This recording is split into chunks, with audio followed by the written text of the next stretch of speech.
होलिया में देवरन सब करे बड़ी तंग है। होलिया में देवरन सब करे बड़ी तंग है। सखी धारी के बैलुनामा देलक दुनू रंग है। सखी धारी के बैलुनामा देलक दुनू रंग है। होलिया में देवरन सब करे बड़ी तंग है। होलिया में देवरन सब करे बड़ी तंग है। सखी धारी के बैलुनामा देलक दुनू रंग है। सखी धारी के बैलुनामा देलक दुनू रंग है। दुनू रंग है।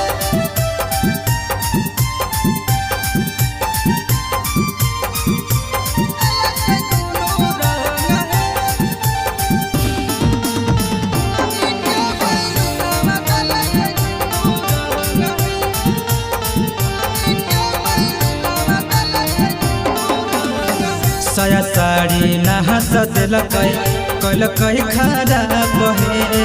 पिक जब अल सखी देवरा शराब है। साया साड़ी नहा सदलक कलक खराब है। पिक जब अल सखी देवरा शराब है। फागुन महीना में चढ़ते कैलक लहंगा के मोर भंग है। फागुन महीना में चढ़ते कैलक लहंगा के मोर भंग है। सखी धारी के बैलुनामा देलक दुनू रंग है। सखी धारी के बैलुनामा देलक दुनू रंग है। सखी धारी के बैलुनामा देलक दुनू रंग है।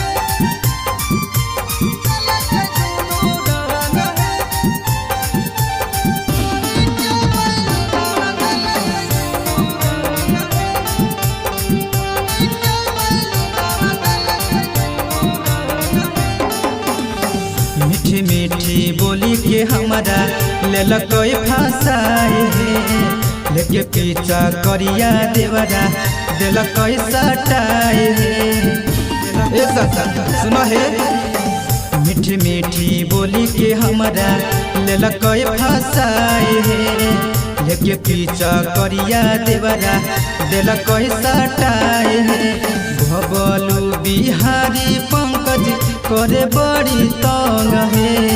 नंदन यह मन सखी करे बड़ी तंग है। सखी धारी के बैलुनामा देलक दुनू।